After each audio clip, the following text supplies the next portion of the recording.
Amém. Paz do Senhor a todos os irmãos, irmãs, boa noite a todos vocês. Queria convidá-los a ficar de pé, os que estiverem sentados, em reverência à palavra, para a gente fazer uma leitura juntos e orarmos. Se tiver a sua Bíblia, puder abrir Mateus capítulo 26, Mateus capítulo 26, versículo 36. Mateus capítulo 26, versículo 36. Um texto muito conhecido, oração de Jesus ali no Monte das Oliveiras, no Getsemane. Tenho certeza que Deus vai falar com a sua vida nessa noite. Eu quero pedir um favor a você, que você não saia do seu lugar. Que você fique atento durante a palavra, a ministração. Alguns irmãos não puderam estar aqui, uns doentes, outros viajando. Mas que você não fique disperso, né? Vamos falar sobre algo muito importante, como a gente aprende por meio da vida de Jesus em relação ao seu sofrimento, como a gente lida, irmãos, com o sofrimento. A gente vai ver hoje falar sobre um sofrimento muito grande que tem causado às pessoas, que é a depressão, né? Então, eu queria que você ficasse muito ligado quanto a isso, tá bom? Diz assim a palavra, Mateus 26, versículo 36. Então Jesus foi com seus discípulos para um lugar chamado Getsemane. Ele disse: sente-se aqui enquanto vou ali orar. Levando consigo Pedro e 2 de seus filhos Zebedeu, começou a entristecer-se e angustiar-se. Disse-lhe então: a minha alma está profundamente triste, numa tristeza mortal. Fiquem aqui e vigiem comigo. Indo um pouco mais adiante, prostrou-se com o rosto em terra e orou: meu pai, se possível, afasta de mim este cálice, contudo não seja como eu quero, mas como tu queres. Depois voltou aos seus discípulos e os encontrou dormindo. Vocês não puderam vigiar comigo nem por 1 hora? Perguntou ele a Pedro. Vigiem e orem, para que não caiam em tentação. O espírito está pronto, mas a carne é fraca. E retirou-se outra vez para orar: meu pai, se não for possível, afasta de mim este cálice. Bem que eu beba, mas faça a tua vontade. Quando voltou de novo, os encontrou dormindo, porque os seus olhos estavam pesados. Então os deixou novamente e orou pela 3ª vez, dizendo as mesmas palavras. Depois voltou aos discípulos e lhe disse: vocês ainda dormem e descansam? Chegou a hora, e eis que o Filho do Homem está sendo entregue nas mãos de pecadores. Levantem-se e vamos. Aí vem aquele que me trai. Eu quero te convidar, você, se puder, coloca a mão no seu coração. Feche os teus olhos. Em nome de Jesus, pede que o Senhor possa falar com você nessa noite. Se de repente você está aqui angustiado, entristecido, ou até talvez diagnosticado com esse tema da pregação, que o Senhor possa te restaurar nessa noite. Você possa crer nisso. Em nome de Jesus. Senhor, eis aqui a minha vida, Pai. Meu amigo Jesus, Tu sabe como eu estou aqui, Pai. Mas pela Tua misericórdia e graça, eu quero pedir ao Senhor que o Senhor possa nos conduzir, Senhor, por meio da ministração da palavra sagrada, que é a Tua voz falando conosco nessa noite. Que Teu Espírito Santo venha tocar em nós, em nome de Jesus. Quando estiver aqui, Pai, um ouvido atento a Te ouvir, que possa receber as promessas que diz da Tua palavra: bem-aventurado é aquele que ouve e pratica a palavra desse livro. Que o Senhor possa nos abençoar no nome de Jesus e afasta e retira de nós todas as coisas que podem nos atrapalhar, Pai, na nossa mente, no nosso coração, os nossos erros. Que o Senhor nos perdoe, que a Tua palavra possa encontrar guarita no nosso coração, Senhor. Em nome de Jesus, onde houver um coração que carece de Ti nessa noite, Pai, de Te ouvir nessa noite, que o Senhor seja a resposta, Senhor. No nome de Jesus, que a Tua vida seja a resposta para nós nessa noite. No nome de Cristo, Pai, se houver qualquer ação, Pai, do maligno contra a nossa vida, contra a vida de pessoas que ouvirão essa pregação em um outro momento, Pai, que o Senhor possa estar abençoando, a Deus, e desfazendo todas as coisas, porque Tu és um Deus restaurador. Tu és um Deus que muda histórias, muda as vidas, e o Senhor quer nos salvar, e o Senhor marcou conosco aqui um momento, Pai, que possa ser um lugar de recomeço para nós, para muitos aqui. Em nome de Jesus, nós entregamos tudo em Tuas mãos, que faça a Tua vontade sobre nós, em nome de Jesus. Amém, Senhor. Amém. Os irmãos podem sentar, pode ficar à vontade. Bom, irmãos, tenho bastante coisa para falar e vou tentar resumir o máximo possível, que Deus possa estar me usando aqui. E o tempo já se avança. Eu queria que o pessoal pudesse projetar aí para a gente o material que eu compartilhei, para que você possa entender algo muito importante. Você deixa a palavra aberta, se você puder, nesse texto, Mateus 26, versículo 36. Irmãos, eu queria que você entendesse, em primeiro lugar, eu queria que você entendesse um pilar importante, já que a gente vai falar sobre sofrimento. O que é o sofrimento? O que é o sofrimento, irmãos? Tem aí, o pessoal vai estar passando para você se conectar também.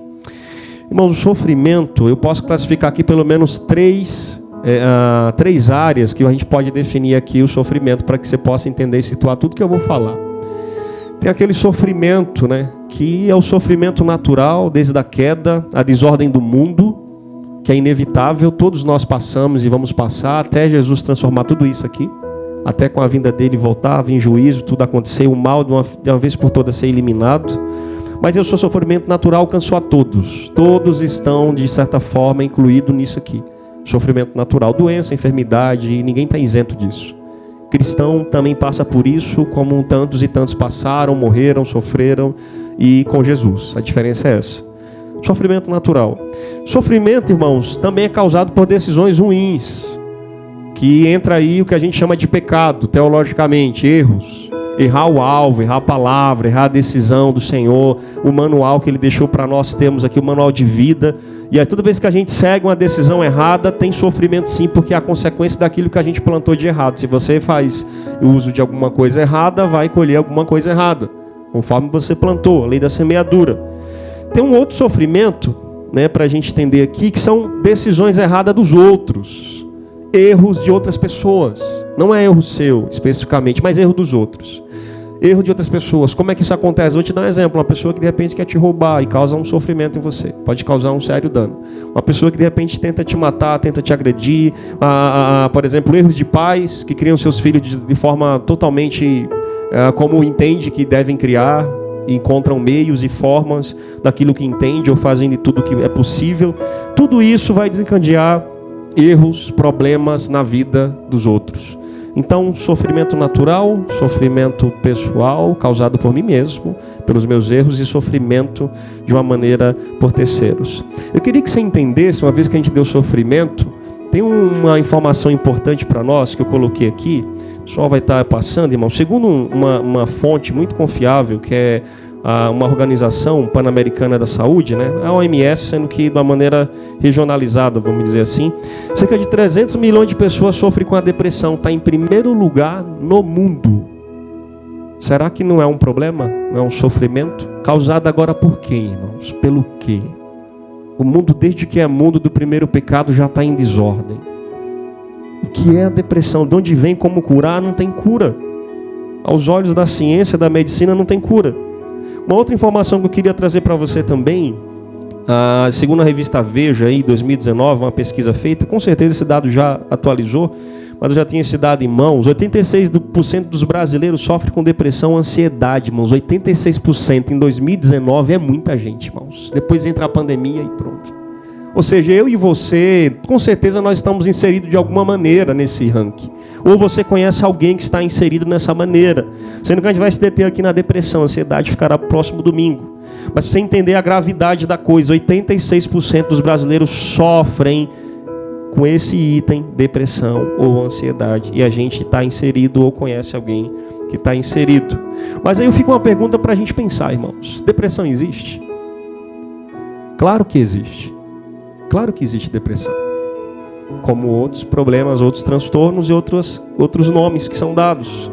Claro que existe depressão. Agora, depressão é uma doença? Não. Vou te explicar por quê. Depressão não é uma doença. Depressão não é doença, em primeiro lugar, irmãos, não tem marcador biológico. Não se sabe onde é a causa. Alguns fatos são, de fato, analisados uma falta de vitamina, mas nem isso às vezes resolve. Alguns casos de maneira genética, pouco casos têm acontecido nesse sentido. O maior problema, segundo o DSM aí, tem uma informação importante, eu até coloquei um textinho, não sei se vai dar para visualizar. Aquela informação ali, eu trouxe ali ela em forma textualizada, pode passar por favor? Só para você entender, não sei se vai dar para você ler, mas depois eu posso disponibilizar. Irmão, caracteriza-se depressão pela tristeza suficientemente grave ou persistente para interferir no funcionamento e muitas vezes diminuir o interesse e o prazer nas atividades. A causa exata é desconhecida. Se fosse doença, a causa era conhecida. Se você prestar atenção, eu lembro que eu era garoto, quando eu estudava, eu lembro da doença de Chagas, Trypanosoma cruzi, protozoário. É aquilo ali e acabou. Tem uma causa, tem um marcador biológico e é uma doença e vai ter estudos relacionados para combater aquilo. Covid é Covid em qualquer lugar do mundo e é Covid, tem um vírus, tem um identificador, tem um marcador biológico. Quando não tem, causa exata desconhecida. Como é que ele avalia isso? Provavelmente envolve hereditariedade, níveis de neurotransmissores, alteração. Provavelmente. Não quer dizer que é. Não é testado, laboratorizado, não tem marcador, irmãos. Não é doença. Aí como é que entra isso, irmãos? O diagnóstico baseia-se na história.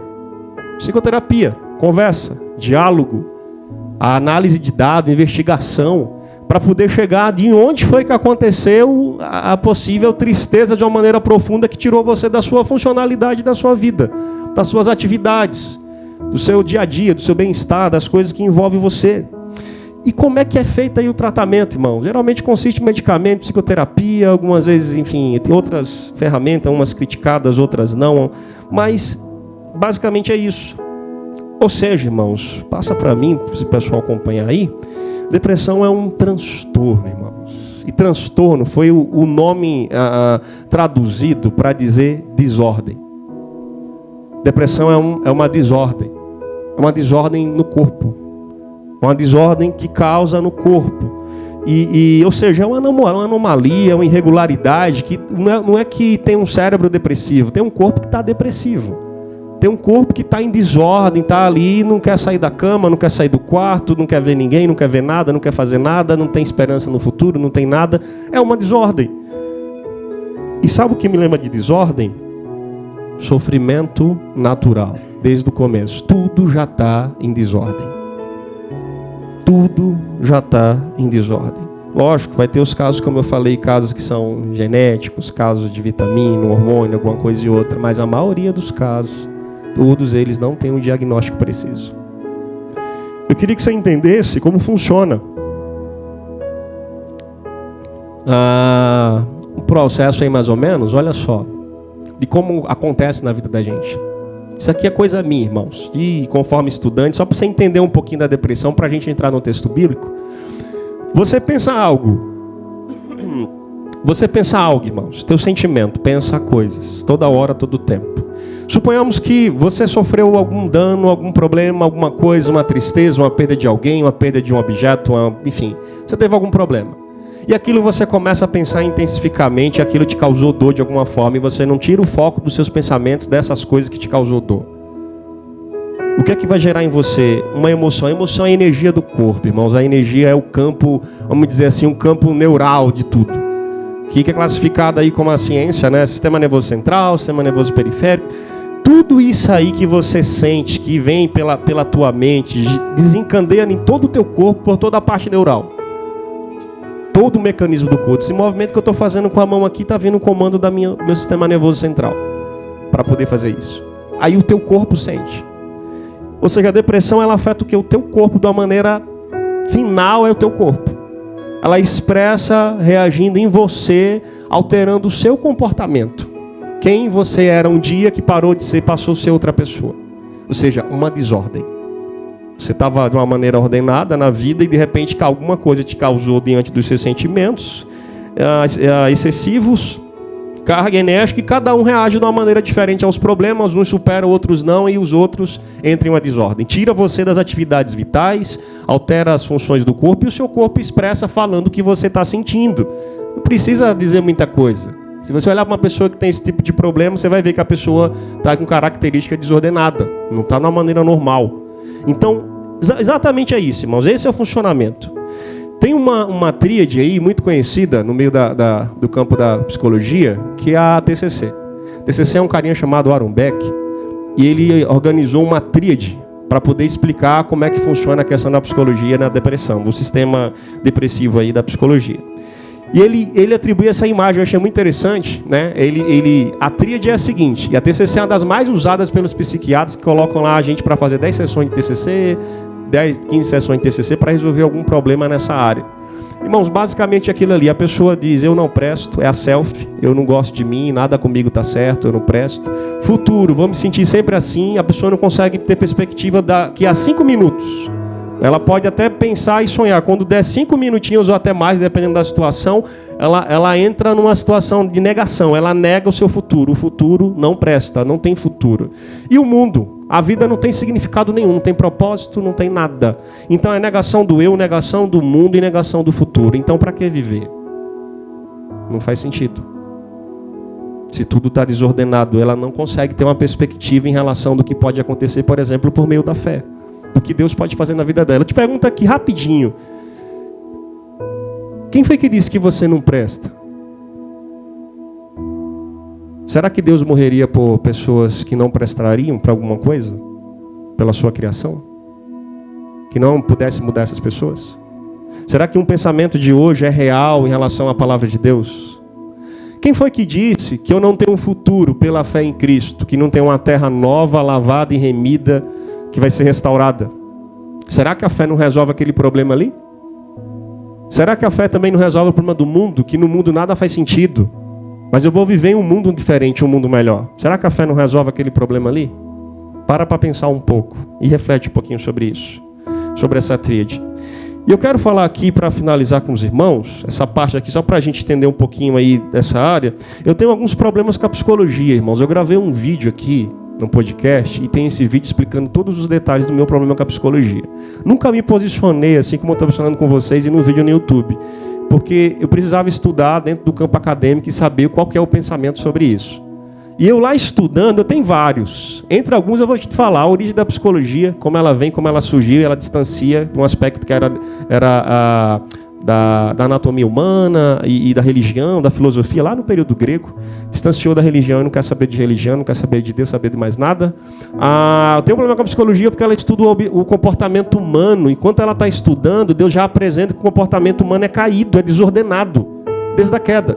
Eu não tenho para que perder tempo estudando o comportamento humano se a Bíblia já fala que o comportamento humano é caído. Eu preciso tentar ver a forma de ajudar, preciso estudar, mas sendo que ela descaracterize o comportamento pela teologia. Meus irmãos, a Bíblia, mais de 4.000 anos, fala que o homem tem um comportamento desordenado. A minha filha de 2 anos quer bater na minha outra filha. Eu preciso estudar psicologia para saber disso? A minha filha tem problema e precisa ser salva, ser batizada? Não preciso. Todos nós. A psicologia é ciência, irmãos. É um campo de saber, mas é ciência. Eu tenho muito problema, irmãos. Eu muitos questionamentos, não tive resposta. Eu posso estudar o comportamento humano, mas se cada pessoa é singular e tem mais de 8 bilhões de pessoas no mundo, eu posso colocar no laboratório 8 bilhões de pessoas, estudar cada um e chegar numa ideia laboratorial, experimentar e dizer, isso aqui, com todo mundo, e generalizar, todo mundo que tem isso aqui é isso aqui. Bom, meus questionamentos, você pode fazer os seus depois.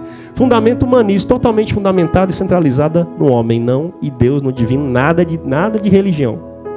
Ideologia sutil, tem um monte de ideologia por trás da psicologia. Vocês, conforme o tempo vai passar, vocês vão ver o que eu estou falando.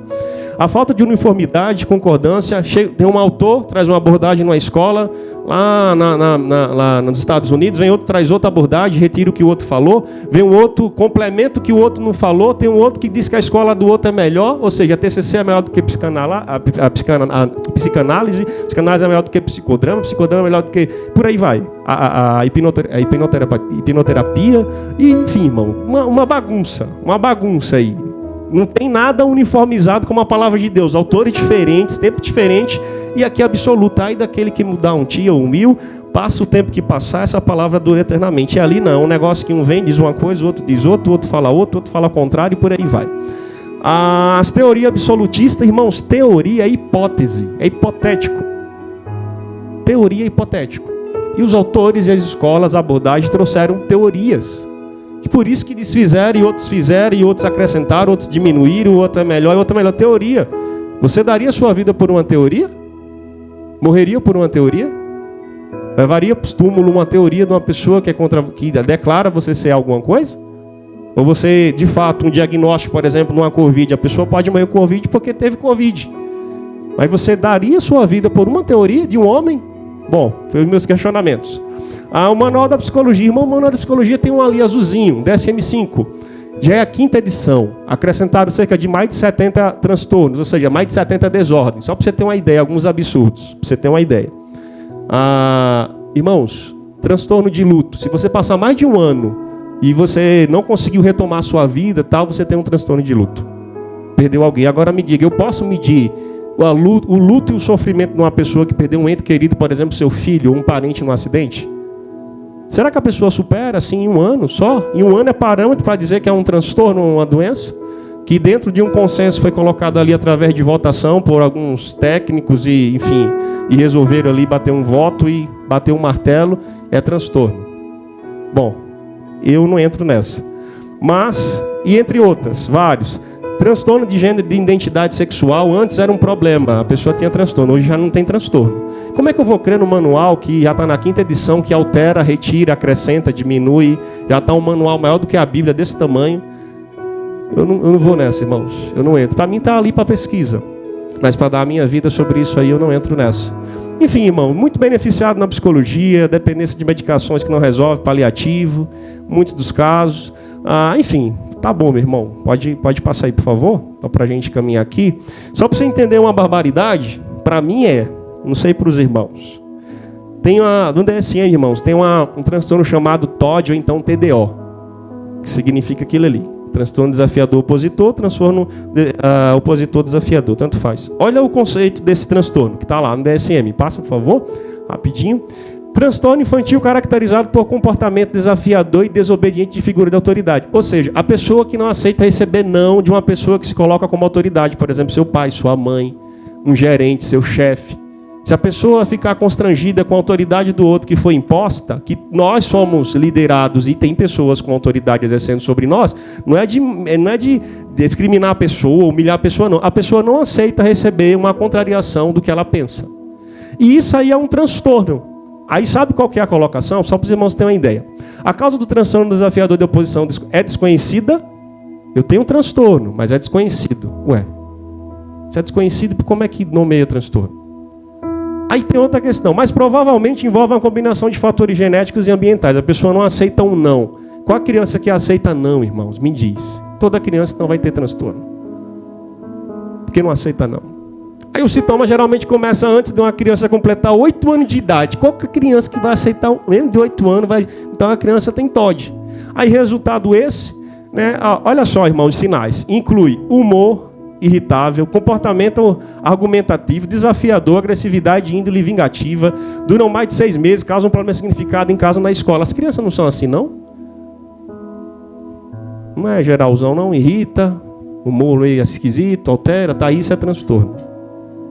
Aí passa aí só a informação. Tratamento envolve terapia individual e família, comum. Caso Burano, mais de 50 mil do Brasil, também esse critério é uma barbaridade, né? O tratamento pode ajudar por essa doença. A doença não tem cura. Crônico pode durar a vida inteira. Misericórdia, né? E não requer de exames laboratoriais ou imagem. Você levaria seu filho, um profissional que diz que ele tem TOD porque ele não aceita você dando autoridade a ele, exercendo sua autoridade de pai e mãe. Você daria seu filho e aceitaria esse diagnóstico porque ele não aceita te ouvir e rebela, fazendo outros tipos de sinais do seu comportamento alterando. Bom, isso aí é o que tem no manual. Como outros, para mim, eu acho uma barbaridade, mas está tudo bem. Ou seja, isso é determinante na sua vida? O diagnóstico é determinante na sua vida, que muitos procuram? Pode ser determinante na sua vida? Sei, eu me questionei e eu fiquei sem resposta. Os professores que eu perguntei, alguns concordaram com algumas reflexões e outros fiquei sem resposta. Então, para mim... Agora, tem muita coisa legal. Gravei um vídeo também na psicologia. Qual é a pessoa que para te escutar hoje? Toda a tua história, teus problemas, teus erros, teus pecados, não tem. Nem pai e mãe tem tempo para escutar filho hoje. Quanto mais as pessoas. Então, psicologia é legal por uma das questões é essa. Trabalha, escuta, investiga coisa que você nem sabe sobre você mesmo. Muita coisa legal, irmãos. Agora tem muita coisa que só a misericórdia. que não tem de diagnóstico errado e transtorno, pessoas sendo colocadas aí como tem problemas, sem ter, e não consegue enxergar o lado que em Deus é. Esquece.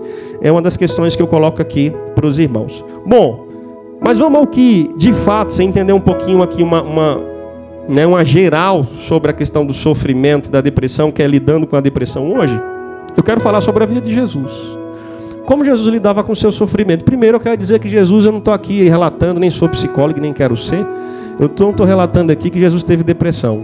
Ponto. Não estou falando nada disso. O que eu estou falando é o seguinte: Jesus passou por sofrimento, foi a pessoa que mais sofreu nessa face da terra por amor a nós.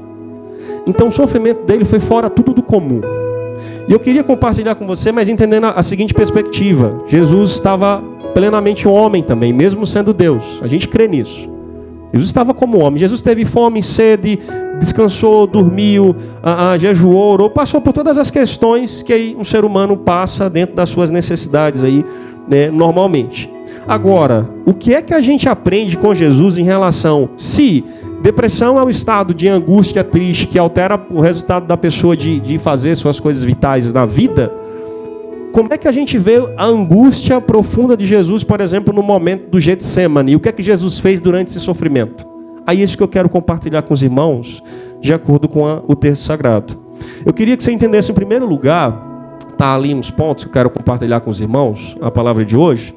Em primeiro lugar, irmãos, Jesus, ele orava diante do seu sofrimento. Quando você sofre, você ora? Ora? Irmãos, não leva mal não, eu preciso desafiar vocês. Eu duvido até na igreja se alguma pessoa ora durante a semana toda, mais de 1 hora. É muito difícil. Muito difícil. A gente tira pela semana de oração, em 15, 20 minutos, a gente já está se levantando porque o cansaço, a dificuldade, o dia, o trabalho não nos permite. Não é porque a gente é ruim, é porque a gente já nem consegue. 1 hora, se a gente juntar 10 minutinhos de cada dia, muitos não conseguem, irmãos. E por que eu estou falando isso? Observa o texto, Jesus se reunia com os discípulos lá no Monte das Oliveiras, no Getsemane. Muito comum para Jesus, se reunir lá, era um local de oliveiras, né, de azeite, que espremia ali os azeites, era um pequeno jardim ali que cultivava. Aí está aí no versículo 36. E ele disse assim, olha, sentem-se aqui enquanto eu vou ali orar. Está aí no versículo 36, finalzinho da última parte. Enquanto eu vou ali orar. Sentem-se aqui enquanto eu vou ali orar. Irmão, Jesus estava sentindo o martírio, porque depois dali Judas vem com a caravana dos servos do sinédrio religioso para começar a interrogar Jesus. E Jesus já sabia que ia passar por todos aqueles problemas. Ou seja, ele se retira para orar, ainda mais orar, chama alguns abençoados, Pedro, Tiago e João, mas ele se retira ali para orar o Pai sozinho. Ele orou 3 vezes. 3 vezes, irmãos. E ele ora repetitivamente. Você consegue perceber? Ele pede os discípulos para acompanhar. Ele diz assim, olha, fica aqui comigo, orem, vigia aí, porque a carne é fraca, mas o Espírito é forte. Ele vai, ora, e a oração de Jesus qual é? Repetitiva, a mesma. Aliás, está aí no versículo 39. Meu Pai, se possível for, afasta de mim este cálice, contudo, não seja como eu quero, mas sim como tu queres. 3 vezes a mesma oração. Uma pessoa que está fazendo um movimento repetitivo da mesma coisa ali, repetindo a mesma coisa, é porque a pessoa está numa aflição, numa angústia, numa dor terrível. Não é à toa que ele fala aí que a minha alma está, no versículo 38, a minha alma está profundamente triste, numa tristeza mortal. Você já teve com a alma triste? Você hoje está triste, angustiado? Irmão, Jesus teve. Humanamente, Jesus sentiu ali o peso que seria da sua morte, porque a morte não era o pecado dele. Lembra do sofrimento que eu falei aqui? Não era um sofrimento apenas só natural, era o sofrimento do nosso pecado. Era o sofrimento de outros, estava carregando sobre a vida de Jesus, o meu pecado, o seu pecado. Os seus erros estavam ali sobre aquele momento da oração de Jesus. Irmãos, Jesus estava orando, se preparando para o seu início de sofrimento de tudo. Pergunte se as pessoas que estão passando por depressão, se elas querem orar, ou se elas conseguem orar. As pessoas que mais têm problema, irmãos, e eu falo de pessoas que, irmãos, desde os meus 17, 18 anos eu acompanho pessoas, casal, gente com problema, pensão, filho, briga, divórcio, o que você imaginar, sem saber muita coisa, hoje sabendo muita coisa e entendendo muita coisa, Deus usando pela pura misericórdia e graça, mas Senhor nos conduzindo em tudo. As pessoas que estão passando por esse problema, elas não costumam orar. Elas não costumam exercer sua fé e orar a Deus de uma maneira que não contém nem força. Na maioria das vezes, quando está num grau elevado, alto, não consegue. Como é que Jesus lhe teve lidar no seu sofrimento, a sua tristeza profunda, que segundo lá o manual caracteriza aí o transtorno da depressão? Não estou falando que Jesus teve depressão. Eu estou falando que nesse momento da vida de Jesus, Jesus estava o quê? Orando. Você tem orado? Seu sofrimento, você tem orado? Pastor, tal hora, mas você tem orado? Diante da dor, da agonia, da angústia, da tristeza, da perda, das coisas, você tem orado? Jesus foi 3 vezes, irmãos. Mesmo movimento e a mesma oração, uma aflição terrível, sentindo o peso do nosso pecado. Pastor, como é que eu lido com a depressão? Você precisa orar. Você precisa orar, meu irmão. Que a resposta ela vem do alto, esse consolo, esse conforto, essa mudança, ela vem do alto de nós. Ele é o único que pode nos dar alegria. Eu duvido alguém dizer que é capaz de dar alegria. Essa semana eu ouvi uma postagem de uma psicóloga aqui de São Sebastião. Ela falou bem assim, a psicologia ela não cura sofrimento. Ela trata pessoas, mas não cura sofrimento. Muito bom o pontuamento da pessoa. Porque ela não cura sofrimento. Quem é que cura sofrimento, irmãos? Quem é que traz redenção e resgata a pessoa do sofrimento? Se não for Deus, eu desconheço outra pessoa. Você conhece alguém que conseguiu mudar a história, a vida de alguém, restaurar, tirar toda ela do sofrimento? Eu não conheço. Só conheço aquele que disse, vinde a mim, vós estáis cansados, sobrecarregados, eu vos aliviarei e acharei descanso para a vossa alma. Aquele que pode dar descanso é só Ele. Segundo lugar, irmãos, você precisa orar, você precisa lidar com a depressão, a angústia, a tristeza, orar, irmãos. A gente está no luto lá, sofrendo no culto fúnebre, a gente fala o que? A gente ora. A gente se abraça, a gente chora, a gente compactua, a gente canta, a gente faz isso. Por quê? Porque a gente tem uma fé nele. Mas cristão que passa por sofrimento, irmãos, que não ora, tá difícil. Pode ir para psicoterapia, irmão, vai passar anos e vai ser difícil resolver o problema. Só se for pura graça e misericórdia de Deus. Porque eu conheci profissionais, e não só daqui que pessoas vocês conheceram, com a vida arrebentada, totalmente arrebentada, precisando de Jesus, né, de psicólogo. Precisando de Jesus. Falei aqui da importância do campo do saber, da psicologia, do quanto é benéfica. Você pode ver todos os detalhes depois, aí pesquisar como eu coloquei. Mas o que você mais precisa na hora do seu sofrimento se chama Jesus. Orar, buscar Jesus. Porque Ele mesmo no seu sofrimento, Ele estava buscando o Pai, irmãos. Ele não estava buscando o médico. Ele estava buscando o Pai.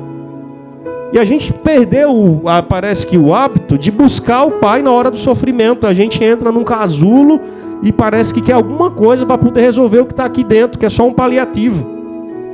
Quando não, um autodiagnóstico, né? Que as pessoas já chegam procurando. Me diz aí se eu tenho depressão, se eu tenho um transtorno de sei lá o quê, se eu tenho não sei o quê. Ninguém quer saber de ser liberto disso, quer só saber para poder justificar os problemas.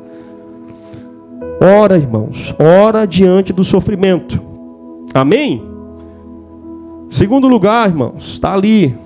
Jesus tinha pessoas chegadas a Ele no seu sofrimento, momento final, próximo a ser preso, julgado ali, os questionamentos, Pilato, Herodes, Sinédrio. Jesus tinha pessoas com Ele. Versículo 37. Levando consigo Pedro e os 2 filhos de Zebedeu, que era Tiago e João, né? A pescaria ali. Começou a entristecer-se e angustiar-se. Meu irmão, você não vai conseguir superar sofrimento sozinho. Para de se enganar que você vai conseguir passar pelos sofrimentos sozinho. Você não consegue.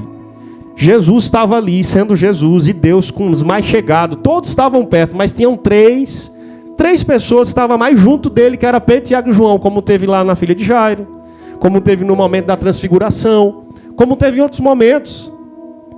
Você não vai conseguir sozinho passar pelo sofrimento nenhum, irmãos. A gente não consegue. Tem um mistério muito grande quando a gente se reúne em comunidade, que a gente ora, quando a gente recebe um abraço, quando a gente está junto. Tem algo magnífico que Deus colocou que é para tratar. Por isso que a ovelha está junto com a ovelha, tem cheiro de ovelha. Se alimenta junto no mesmo pasto, come no mesmo lugar. A gente não está se dando coisa, não está batendo cabeça com cabeça. Não tá... Irmãos, aquilo ali é um processo de Deus. Você não vai, irmão, sair do seu sofrimento sozinho. Deus deixou a igreja, Deus deixou pessoas, Deus deixou parente seu, família sua, amigo seu, casal, filhos. Jesus esteve com 3 pessoas no momento da oração, trouxe com ele 3 pessoas, Pedro, Tiago e João, e você quer andar sozinho. Jesus andou com pessoas e a gente quer andar sozinho para ser tratado e curado dos nossos problemas. Eu pergunto, se resolvesse, você já estava totalmente resolvido. Sim ou não, irmãos? É diferente quando não tem pessoas. Já falei aqui, a gente está carregando aquela sacola pesada, uma mala bem pesada, uma mochilona pesada. Às vezes quando a Priscila chega aqui com as mochilas pesadas, eu digo, Senhor, dá vontade. Uma vez eu fiz até assim, para aliviar um pouquinho o peso, eu dei uma folguinha para ela, segurei o bolsa pesado. Aí lá vem ela aqui com aquela bolsa assim, aquela... Irmãos, pega só um na mochila pesada, do quanto vai aliviar as costas. Pega mais uns 2, 3, que nem Pedro, Tiago e João, e pega junto da mochila, e vai andar assim, ó, de leve. Só na bênção. Eu queria que você entendesse, irmão, que se você não tiver Pedro, Tiago e João, uma forma de dizer, se não tiver pessoas, não tem como passar por isso sozinho, porque nós não fomos criados para estar sozinho. Você tem que parar de ser bode, meu irmão. Ovelha, tá com ovelha. Tá no aprisco, tem pastor, tem pessoas lutando, pagando preço, tem pessoas correndo atrás. Para de ficar lutando sozinho quando você está passando pelo momento de sofrimento, de choro, de angústia, de tristeza. Permita ser ajudado em nome de Jesus. Tenha Pedro, Tiago e João. Começou a entristecer, mas tinha Pedro, Tiago e João junto. Não estava só. Queria que você aprendesse isso com o seu mestre chamado Jesus. Ele não despreza pessoas. Sempre está junto de pessoas. Amém, irmãos? Um outro ponto, irmãos, importante. Terceiro ponto, para você entender. Como lidamos com a depressão, o sofrimento. E como a gente percebe isso no texto de Jesus ali no Getsemane, sobre o seu sofrimento da maneira específica. Jesus recebeu o fortalecimento do Pai, irmãos. Está aí no versículo... Eu queria que você pudesse abrir, porque Lucas também narra uma informação importante. Lucas capítulo 22... Abra por gentileza aí na sua Bíblia, Lucas 22, versículo 42 ao 43.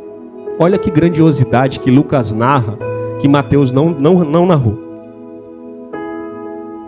Lucas 22, versículo 42 ao 43.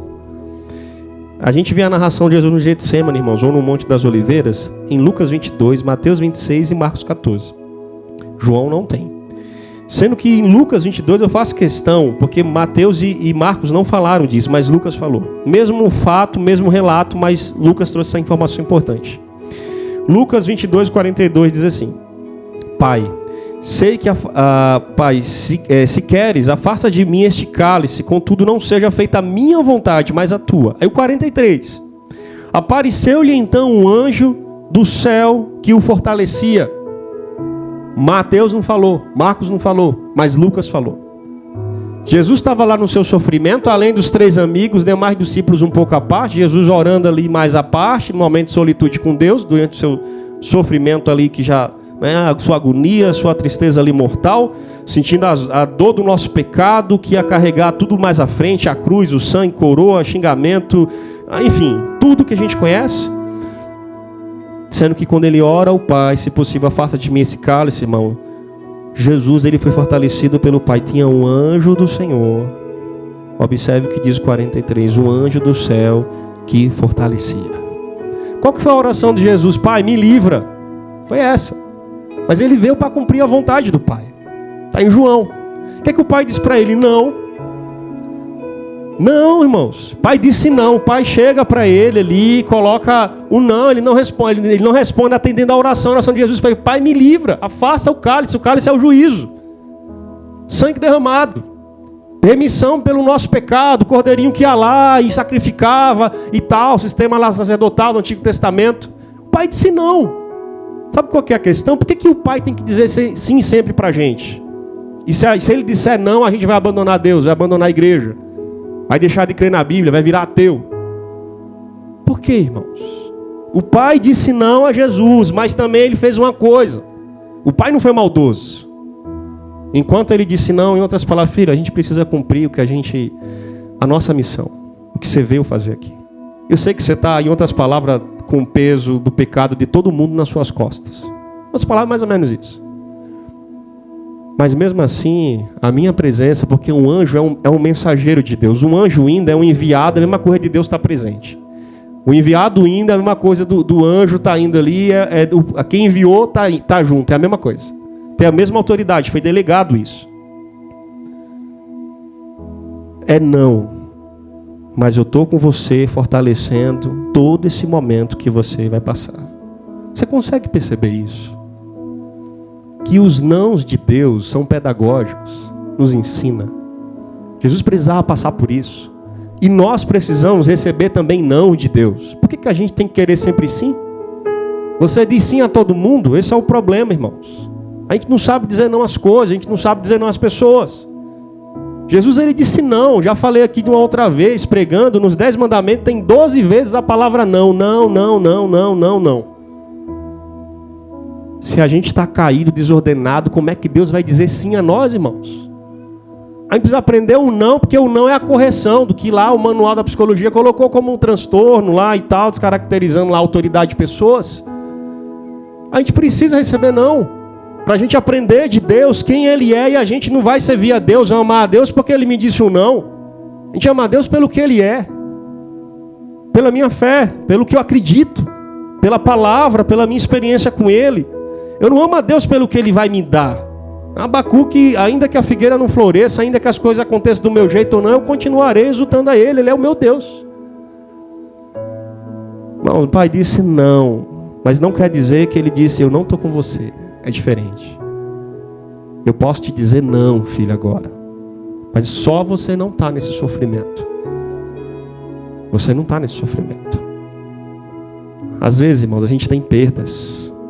Às vezes a gente chora. Às vezes, quantas pessoas... A gente não foi criado para perder coisas, irmãos. A perda vem depois da desgraça do pecado. A gente não foi criado nem para morrer. Teologicamente, o ser humano era para viver de uma maneira imortal. Não é por isso que a gente vai ter a vida eterna. A gente não aceita não. A gente não aceita perda. Eu lembro que era garoto. Paquerava uma menina lá, adolescente, 12 anos, 11 anos. Doido para namorar com a menina me deu um fora. Eu fiquei com transtorno, mas não tinha esses negócios antigamente. Fiquei triste com a menina, sua infeliz, abençoada. Mas se ela quisesse, já não era isso, né? Era outra coisa. A gente não aceita não, irmãos. A gente não aceita perda, a gente só quer ganhar. Mas como Deus vai nos ensinar que o nosso sofrimento, a visão cosmovisão cristã, irmãos, tem um sofrimento desde o primeiro pecado e Deus tem um plano para restaurar e lidar com tudo isso. Deus o livre, você falece com a doença, a enfermidade que causa dor, sofrimento e tal. Meu irmão, lá você não vai ter doença. De repente você perdeu um parente, essa pessoa esteve em Cristo, morreu em Cristo, meu irmão, você vai ver essa pessoa lá em nome de Jesus. O sofrimento vai acabar, acabou. Agora a questão é, você crê nisso? Ou a gente tem que ser atendido por Deus e Deus tem que dar tudo o que eu quero. Ele é meu Deus. Ele dá tudo o que eu quero, tudo que eu... Ontem cheguei em casa 1h20 da manhã. E só Deus sabe como é que eu estou aqui, irmãos. Cansaço, exausto. Minha filha adoeceu, uma loucura, a outra da semana passada nem melhorou, a outra vem. Aí uma coisa é outra, tal. E olha que interessante, presta atenção no que eu vou te falar. Olhava para minha filha assim, a bichinha com febre, meia-noite, nada, 1h, e o resultado do exame, a máquina deu problema, está imprimindo o exame, o sistema parou, um por um, todo hospital, e não sei, aquele negócio. Teve uma hora que eu olhei para minha filha assim, eu disse, meu Deus, já não aguento mais, um sono terrível, terrível. Eu disse, Senhor, já não aguento mais, Senhor. Já ficava em pé para não cair sentado e já deitar no banco, era só me dar um colchão, um negocinho ali, um lençol, um cobertor, eu dormia lá mesmo. Cansaço físico, irmãos. Físico. Não sei nem como eu estava dirigindo o carro. Eu acho que era pela fé, os anjos estavam conduzindo ali. De repente eu olho para minha filha, ela estava brincando nos corredores, irmão, e doente, com febre. E eu disse, meu Deus, até aqui no sofrimento, eu vejo a tua mão. Porque as coisas não tem que ser como eu quero. Não tem que ser como o Jó quer, que foi um outro cara que sofreu bastante. Não tem que ser como a gente quer, não tem que ser da maneira que eu quero. A gente faz as burradas, irmãos, as decisões erradas, sofrimento, decisão errada, pessoal, pecado. E a gente acha que não vai ter nenhum problema. Ué, lógico que vai ter problema. E lógico que eu vou sofrer, mas eu não posso culpar, atribuir isso a Deus nem nada. Tenho que resolver os meus problemas. Tenho que resolver as minhas coisas. Como também problema dos outros. Você vai deixar que as pessoas que erraram com você a vida toda, meu pai e minha mãe botavam de castigo, me prendia, botavam no caroço de milho, batia não sei o que e tal, minha vida é assim miserável, vai no psicólogo, tem transtorno de não sei de quê. Tem 3 transtornos. Aí volta para casa, minha vida é assim, sou assim, é igual aquele desenho lá, ó céu, ó vida, ó sei lá o quê. Lamentando por tudo. Ou você vai deixar que essas coisas sejam determinantes na sua vida, ou você tem um Deus que tem uma perspectiva totalmente diferente daquela tríade lá. Eu tenho um futuro que Deus preparou para mim. Eu vivo pela fé. A Bíblia diz em 1 Pedro que vós sois geração eleita, sacerdócio santo. Quando você não saber quem você é, meu irmão, você é povo de Deus. Você é propriedade exclusiva do Senhor. Se você não crê nisso, precisa crer mais.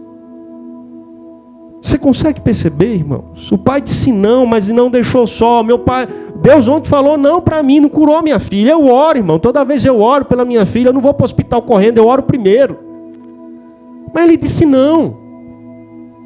Mas mesmo no não, eu estou aqui, minha filha sorrindo. Eu disse, cadê a menina que está doente? Aí os médicos vão dizer que a gente está aqui passando por mentiroso.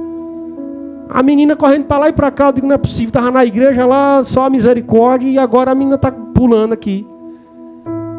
Você consegue perceber, irmãos? Deus diz não, mas não nos deixa só. Estarei com vocês todos os dias até a consumação do século. Como lidamos com a depressão? Precisamos orar. Precisamos fazer o que mais, irmãos? Precisamos ter pessoas chegadas a nós. Pedro, Tiago e João estão junto. Diante do sofrimento, das angústias, das decepções terríveis, profundas. Jesus recebeu o fortalecimento do Pai. Em último lugar, 4º lugar, irmão, Jesus encarava seu sofrimento. Mateus 26, eu quero voltar para vocês, voltar com vocês aquele mesmo texto de Mateus 26, se vocês puderem, é muito bom acompanhar.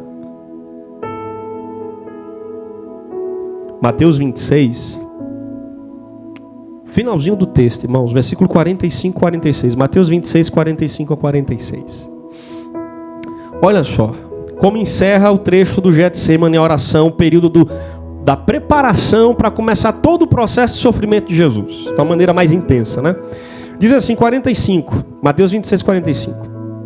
Depois de ter orado, né, as 3 vezes, tal, falado com os discípulos, enfim, diz assim, depois voltou aos discípulos e disse, vocês ainda dormem e descansam? Chegou a hora, eis que o Filho do Homem está sendo entregue nas mãos de pecadores. Levantem-se e vamos. Aí vem aquele que me trai. Irmãos, se você olhar no 43, os olhos dos discípulos estavam cansados, pesados.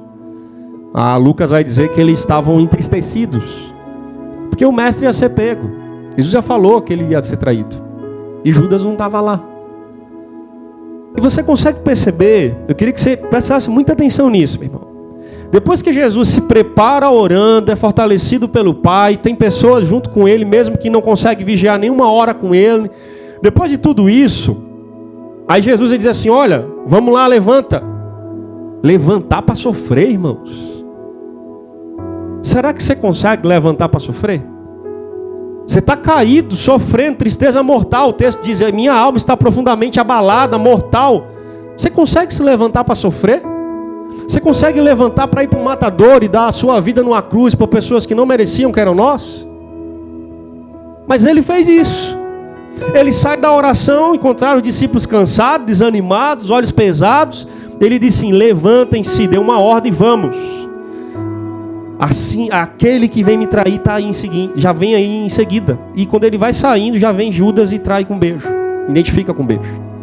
Qual que é a questão, irmãos? Será que a gente encontra... Pastor, eu não consigo nem sair de casa. Pastor, eu não consigo fazer nada. Não consigo comer, não consigo beber, não consigo fazer nada. Mas, irmão, é interessante. Muitas pessoas que se dizem que têm depressão, elas conseguem trabalhar, mas não conseguem orar. Mas você não sabe por que isso, pastor, você não sabe a motivação, eu vou a pulso, eu vou não sei o quê. Elas conseguem pagar suas contas, elas conseguem resolver sua vida diária, às vezes umas comem, outras não comem. Cada um é singular, cada um tem a sua questão.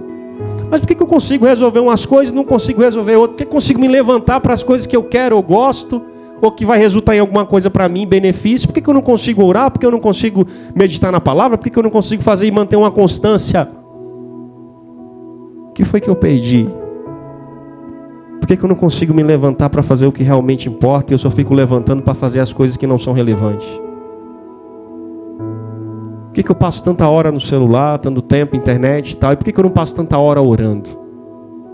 Por que quando a gente está em algum lugar e de repente a gente para um pouquinho e já vai ler a Bíblia? Porque de repente está lavando um prato e está lendo a Bíblia, escutando um louvor, está fazendo... Por que a gente perde tempo com coisa que só arruína a gente, causa mais desordem na gente? E depois a gente está aí, 86% do brasileiro estão vivendo por depressão e ansiedade e não sabe.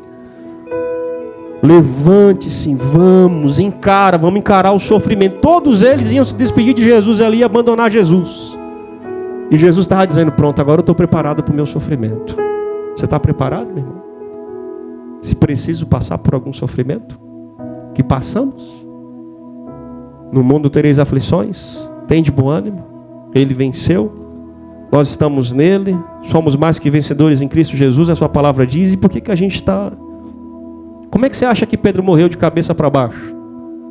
Glorificando a Deus. Como é que você acha que os discípulos foram decapitados, foram colocados em cova na Coliseu de Roma, a igreja primitiva? Como é que essas pessoas deram as suas vidas?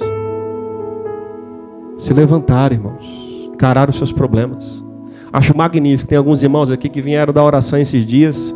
E eu acho fantástico isso, irmãos. Eu acho fantástico. Olha assim, só a misericórdia. Tem uns irmãos, nem dizer nome, mas vem uns irmãos que vem só a misericórdia, assim, se arrastando, na luta, tipo assim, a carcaça já tá, né, daquele jeito, o filho está pedindo cama. Mas quando olha o joelho dobrado, orando, irmão, às vezes não tem nem força para orar. Pode ter certeza que essa palavra aqui, que o Senhor fortalecia igual Jesus, está com a vida dessa pessoa fortalecendo. Porque é nessas horas que a Bíblia diz que quando nós não sabemos nem o que falar por meio da oração, o Espírito Santo vem e intercede com gemidos inexprimíveis. Você crê nisso? Levantem-se, vamos. Chegou a hora, vamos sofrer. Tem que sofrer, tem que cumprir a missão. Preciso cumprir meu propósito, meu chamado. Irmãos, o fracasso é uma desistência de você parar de lutar. Guarda isso com você. Não seja um covarde. Paulo fala da corrida, o troféu que nós vamos alcançar se nós continuarmos caminhando, a fé, a esperança. Para de desistir das coisas que você precisa se levantar. Para de cansar e ficar que nem os discípulos estavam cansados, adormecidos. Jesus que ia morrer, eles que estavam cansados. Eu queria que você entendesse, meu irmão. É hora de levantar, é hora de sair, é hora de tomar as atitudes e não permitir que essas coisas sejam determinantes na sua vida. Você está preparado para se levantar? Você está preparado para que Deus possa restaurar você, ou que Deus possa, pelo menos, apaziguar a situação e estar fortalecendo você no momento que você está passando?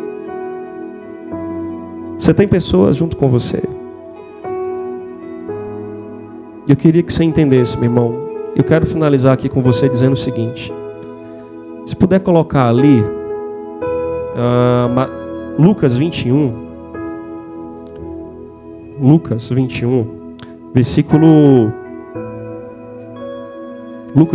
versículo 37 e 38. Lucas 21, 37 e 38. Eu queria que você prestasse atenção nesse texto. Quero finalizar com você nesse texto.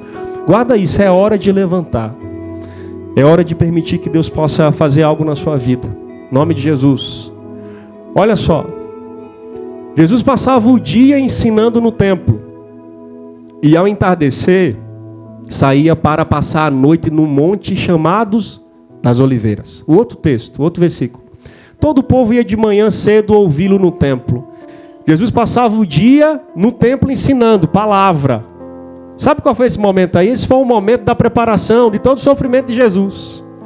Na semana que ele ia ser pego para ser julgado, condenado, criticado, crucificado, interrogado, a semana da festa da preparação da Páscoa, ele estava todo dia no templo com a palavra. Você está todo dia no sofrimento com a palavra? Ou a gente está caído? Sabia que ia morrer, mas tinha a capacidade, irmãos, a misericórdia de Deus sobre a vida dele, humanamente, sendo Deus, mas não usufruindo de si mesmo, seu poder. Todo dia ele estava no templo com a palavra. Aí chegava a noite, Vamos, meu discípulo, vamos orar mais. Vamos para o monte. Esse mesmo monte. De manhã no templo, à noite no monte das oliveiras. Te pergunto, qual que é o teu monte? A cama que a gente ora assim, 5 minutos já está... Amém, Senhor. Já dorme com o celular assim jogado, carregador ligado, tudo. Isso é monte de cristão? De manhã no templo, palavra, à noite, todo dia, na semana da preparação da sua morte. Eu volto a dizer, todo dia ele estava orando para ser morto, irmãos. Orar para ser morto, sim. No seu sofrimento, sendo fortalecido por Deus. Todo dia você quer orar, meu irmão? Eu duvido. Tem cristão que não quer saber disso.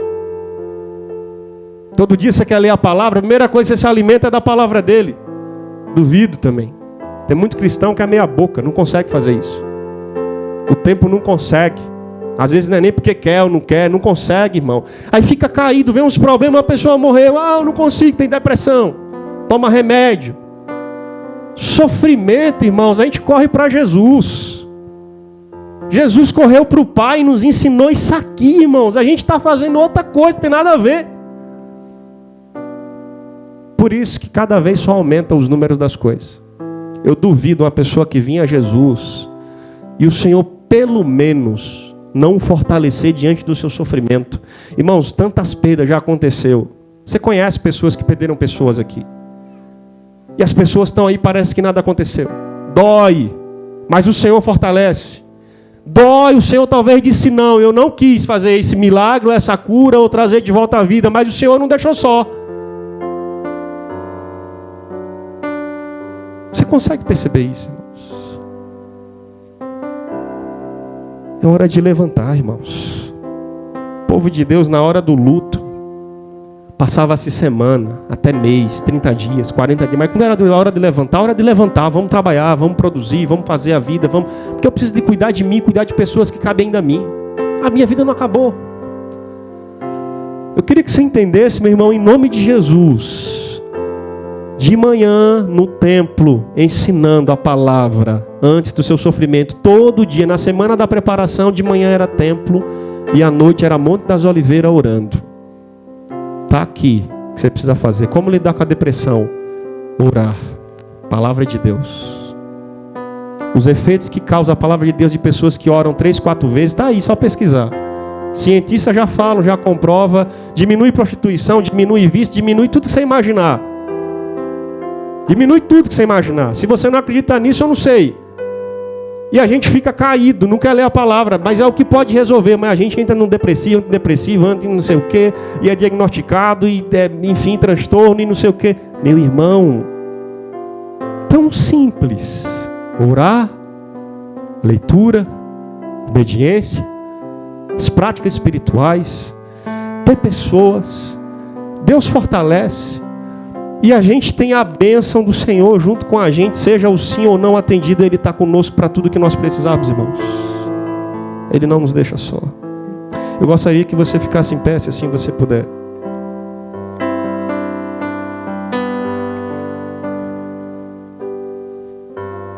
Gostaria que você meditasse nessa canção, meu irmão.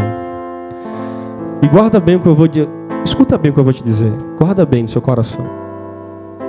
Se você hoje, presta atenção, se você hoje entrou aqui com alguma tristeza no seu coração, ou de repente foi até diagnosticado com esse trem aí que colocaram em você, no nome de Jesus, permita que a mão do Senhor nessa noite, eu creio nisso, irmãos, permita que a mão do Senhor arranque a tristeza que está no fundo do seu coração e você consiga olhar para um futuro melhor. Que mesmo que ele diga não hoje, mas tem um sim preparado para mim, que é uma alegria eterna junto com ele, que ninguém pode tirar mais isso. Mesmo que eu olhe para esse mundo e veja aí uma decepção, morte, fumaça, cansaço e Covid, doença, mas ele tem uma vida eterna onde não vai haver mais morte, irmãos. Não vai ter mais enfermidade. Nós viveremos para sempre com ele. Você precisa crer nisso em nome de Jesus. Você precisa crer em Jesus, irmão. Queria que você meditasse nessa canção. E depois a gente vai estar orando junto. É hora de levantar, irmãos. É hora de levantar, levanta, em nome de Jesus. João 5 tem algo maravilhoso que Jesus fala. Uma multidão de enfermos, eu amo esse texto. Jesus, ele não mima ninguém. Está lá uma multidão de enfermos esperando o mover das águas, os anjos entram lá, o primeiro que entrar, balançou a água e é curado. Tradição, a crença que tinha. Jesus aparece lá, cara, 38 anos, sofrendo. Você quer ser curado, cara? Para de olhar para isso aí. Você quer ser curado? Olha aqui para mim. Levanta. Levanta. Toma o teu leite e anda. E ele não ajuda lá a pessoa a levantar. Não, ele diz, levanta você. Sozinho, levanta pela fé. E o cara levanta, pega a maca e sai andando, tirando onda lá dos fariseus, de um bocado de coisa que era sábado, que era não sei o quê.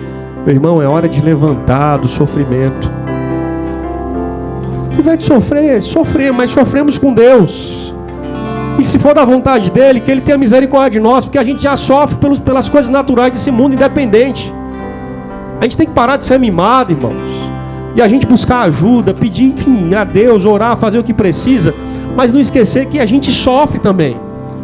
Isso é mentira da igreja neopentecostal, hoje brasileira, que cristão não sofre. Como é que a gente conta na Bíblia todos que morreram, sofreram um monte de coisa e a gente não sofre? Como é que não sofre? Isso é um maior engano. Eu queria que você guardasse isso, meu irmão. Mesmo às vezes no não quer dizer que o Senhor não está presente, te fortalecendo no que você está passando. Mas você precisa enxergar isso e viver pela fé, em nome de Jesus. Eu queria que você só entendesse esse texto, irmãos. Mas o fruto do Espírito é amor, alegria, paz, paciência, amabilidade, bondade, fidelidade, mansidão e domínio próprio. Isso aí é o que o Espírito Santo faz em você. A depressão é caracterizada por uma tristeza profunda. O que é que o Espírito Santo faz lá? Alegria. Tudo que você não tem, Ele te dá. Porque o nosso natural já é tristeza normal, mas Ele te dá alegria. Ele te dá alegria. A Bíblia diz que a alegria do Senhor é a nossa força. A Bíblia diz que em João 15 que eu vos digo essas coisas para que vocês tenham alegria em mim, porque eu sou a videira e vocês sejam ramos. A Bíblia toda fala de alegria. Como uma pessoa sendo cristã consegue... O que aconteceu nela, irmãos? Eu não sei. E entre tantas outras, não sei. Aqui tem testemunho de pessoas que eu conheço, incríveis aqui, nessa noite. E através do acompanhamento, aconselhamento, dá para perceber que tem pessoas que já estão diferentes. Testemunhos incríveis, irmãos. Eu queria que você entendesse que Deus é aquele que te dá alegria. E se Ele te dá alegria, a depressão ela não fica, irmãos. O transtorno sai, tudo sai, porque Ele é Deus. Eu queria que você entendesse isso em nome de Jesus, mesmo no sofrimento. Levanta e vamos morrer naquela cruz. Eu queria que você guardasse isso em nome de Jesus. Em nome de Jesus. Ora, irmãos, e medita na palavra. Tenham pessoas junto com você que te ajudem no seu sofrimento. Você não vai conseguir sozinho. Jesus tinha isso. O Pai te fortalece, mesmo que Ele diga não. E pode ter certeza de uma coisa: é hora de levantar. Tá bom, o tempo de estar caído já passou. Creia nisso em nome de Jesus. Quero agradecer a Deus tudo que foi ministrado aqui. Se puder ficar de pé.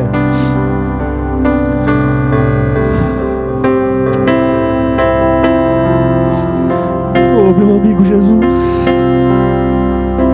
obrigado, Senhor. Obrigado pela tua alegria, Pai. Tua palavra diz que a tristeza segundo o Senhor leva nós ao arrependimento e nos traz alegria, Pai. Hoje eu choro aqui porque teu amor nos constrange demais. Eu só estou aqui porque o Senhor é misericordioso comigo, com a minha casa, com a minha família.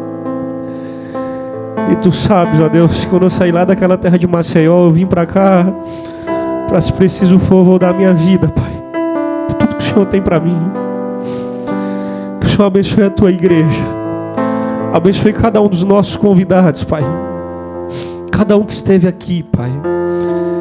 Que possa ter a convicção de fé que o Senhor deu alegria nessa noite.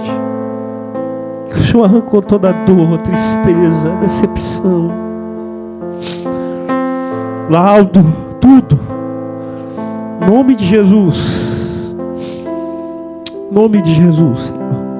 Nós cremos em Ti. Obrigado pela alegria do Senhor, que é a nossa força. Obrigado pela alegria do Teu Espírito Santo. Que o Senhor nos abençoe nas próximas pregações, Senhor, durante todo esse mês. Usa a nossa vida. As pessoas que estarão aqui, as lutas, dificuldades, para que elas não pudessem estar, o Senhor sabe o que aconteceu. Nos permita ter a bênção de podermos desfrutar da Tua palavra juntos na próxima semana, em nome de Jesus. Obrigado por tudo que foi entoado, os louvores, cada um dos nossos irmãos e irmãs. Abençoe cada família aqui representada e os que não puderam vir, que estão enfermos, que o Senhor traga cura, restaure-os. E nós oramos a Ti, Pai, te agradecemos em nome de Jesus. Dá uma semana abençoada, Pai, em nome de Jesus. Que a graça do Senhor Jesus, o amor de Deus nosso Pai e a comunhão do Espírito Santo e a alegria dele, meu irmão, esteja em você, em nome de Jesus. Em nome de Jesus. Em nome de Jesus. Obrigado, Senhor. Amém, Senhor. Amém. Amém. Amém, Senhor. Graças a Deus.